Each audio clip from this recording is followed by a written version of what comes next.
다들 촉법소년이라는 말 아시죠? 범죄를 저질러도 나이가 어려서 형사처벌 대신 보호처분만 받는 만 10세에서 14세 미만의 아이들을 말해요. 최근 이 기준을 13세로 낮추자는 논의가 뜨겁게 달아오르고 있어요. 왜 갑자기 이런 이야기가 나오냐고요? 사실 이 기준은 1953년, 무려 73년 전 전쟁 직후에 만들어진 낡은 잣대이기 때문이에요.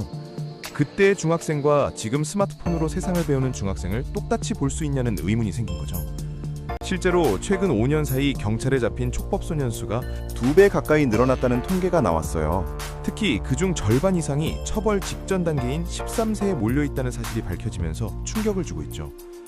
더 심각한 건 범죄의 질이 나빠지고 있다는 점이에요. 성범죄나 폭력 같은 강력범죄가 4년 만에 2배 이상 급증하면서 이제는 교육만으로 안 된다는 목소리가 커지고 있어요. 한편에선 아이들이 영악해져서 촉법소년 제도를 악용한다고 분노해요. 나는 어차피 처벌 안 받아 라며 사법 시스템을 비웃는 사례들이 온라인을 통해 퍼지면서 여론은 급격히 하향 쪽으로 기울고 있죠. 하지만 여기서 잠깐, 반대하는 쪽의 논리도 만만치 않아요. 나이만 낮춘다고 범죄가 줄어들까? 라는 근본적인 의문을 던지고 있거든요. 단순히 처벌을 간화하는 게 정답이 아닐 수도 있다는 뜻이죠.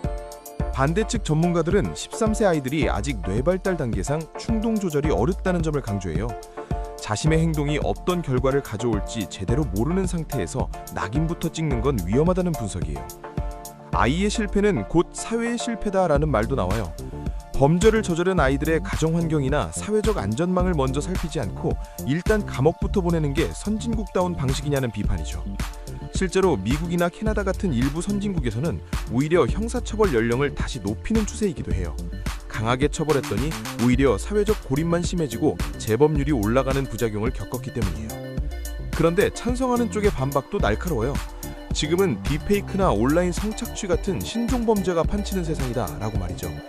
과거와 달리 범죄를 학습할 기회가 너무 많아졌다는 거예요. 즉, 기술의 발달로 아이들의 정신적 성숙도가 빨라졌으니 법도 그 속도를 따라가야 한다는 논리예요. 피해자 보호를 위해서라도 가해자에게 최소한의 책임은 물어야 한다는 주장인 거죠. 여기서 흥미로운 지점은 정부 부처끼리도 의견이 팽팽하게 갈린다는 사실이에요. 한쪽은 엄정 배응을 외치고 다른 한쪽은 보호와 성장이 우선이라며 정면으로 충돌하고 있어요.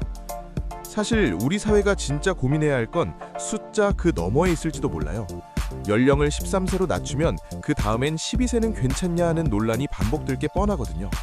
그래서 많은 전문가들이 공통적으로 지적하는 해결책이 있어요. 바로 사후 관리 인프라예요.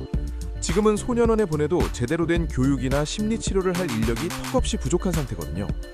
처벌을 하든 보호를 하든 아이들이 다시 사회로 나왔을 때 똑같은 잘못을 저지르지 않게 만드는 시스템이 먼저라는 뜻이죠. 지금의 시스템은 마치 구멍난 그물 같다는 비유도 나와요. 피해자들의 권리도 잊어선 안 돼요. 현재 소년 재판은 가해자 보호를 위해 비공개로 진행되다 보니 피해자는 사건이 어떻게 돌아가는지조차 알기 힘든 구조거든요. 가해자의 미래도 중요하지만 무너진 피해자의 일상을 회복시키는 장치가 병행되어야 한다는 목소리에 힘이 실리고 있어요. 공정함의 저울이 한쪽으로 쏠려 있다는 지적이죠. 결국 촉법소년 논란은 우리 사회가 아이들을 어떤 시선으로 바라볼 것인가에 대한 거대한 질문이에요. 잠재적 범죄자로 볼 것인가 아니면 교화 가능한 미성숙체로 볼 것인가의 문제죠. 정부는 2달 안에 결론을 내겠다고 선언했었는데요.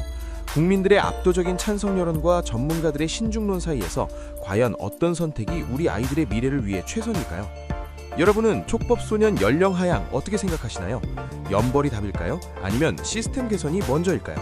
여러분의 소중한 의견 댓글로 들려주세요. 다음 영상에서 만나요. 감사합니다.